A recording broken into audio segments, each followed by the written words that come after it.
You wake up at 3 a.m. Your room is dark. Your phone says 3:17. You lie there, staring at the ceiling, frustrated, wondering why your body won't just let you sleep through the night like a normal person. But here's the thing. Sleeping through the night, unbroken, 8 hours straight, is one of the strangest things humans have ever done.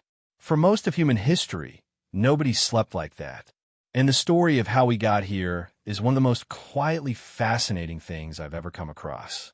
In the 1990s, a historian named Roger Kirch was digging through old documents, diaries, court records, medical texts, literature from medieval and early modern Europe. And he kept finding the same strange phrase over and over again. First sleep and second sleep. In a 15th century French medical text, after first sleep, one has more enjoyment and one does it better. In Geoffrey Chaucer, in Homer's Odyssey, in Charles Dickens, in documents from Africa, the Americas, the Middle East. After 16 years of research, Kirch concluded, for most of human history, people didn't sleep once. They slept twice. So what did people actually do during those waking hours in the middle of the night? Almost everything. They prayed. Medieval Christians believed the hours between first and second sleep were uniquely sacred, a time when the mind was clear and God was listening. They visited neighbors. In villages across Europe, it was perfectly normal to knock on someone's door at 2 a.m. for a chat. They made love. Doctors actually recommended the hours between sleeps as the best time for conception. The body, they said, was more relaxed and receptive. They smoked. They read by candlelight. They thought. They worried. They wrote. The waking hours between sleeps weren't insomnia. They were just the night. This wasn't just cultural habit. Science suggests the human body was actually built for it. In the 1990s, psychiatrist Thomas Ware ran an experiment. He removed all artificial light from a group of volunteers for weeks.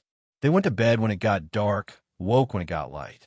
Within a few weeks, every single one of them shifted into a two-sleep pattern naturally. During the waking gap, researchers found elevated levels of prolactin, a hormone associated with deep relaxation. The kind you feel after meditation, or really good news. The body wasn't broken during those middle-of-the-night awakenings. It was, in its own way, doing exactly what it was supposed to do.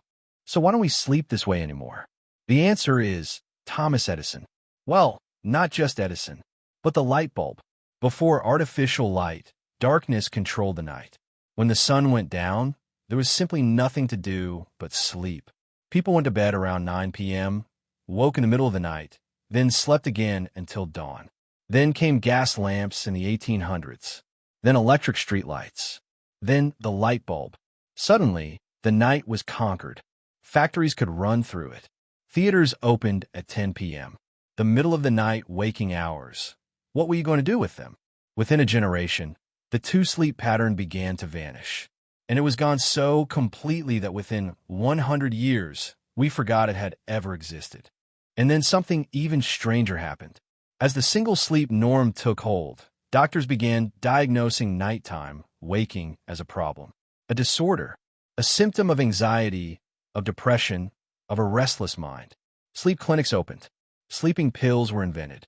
People were told, in no uncertain terms, that waking at 3 a.m. was abnormal, that if you couldn't sleep through the night, something was wrong with you. The thing they forgot to mention was that for 10,000 years, that 3 a.m. wakefulness was exactly what the human body intended. Sleep researchers today are beginning to reconsider. Some now suggest that for people who naturally wake in the night, the worst thing you can do is lie there anxious about it. Stressing over sleep, as it turns out, is far more disruptive than the waking itself. Kirch says, don't fight it. Get up. Read something. Write something. Let your mind do what it's been doing for 10,000 years. Because maybe the 3 a.m. version of you isn't broken. Maybe it's ancient. We changed the night with light. And in doing so, we changed ourselves without anyone asking us if we wanted to. Makes you wonder, what else have we quietly been told is normal? That isn't. I'm the Prosperous Brain. New video every week. Something worth knowing.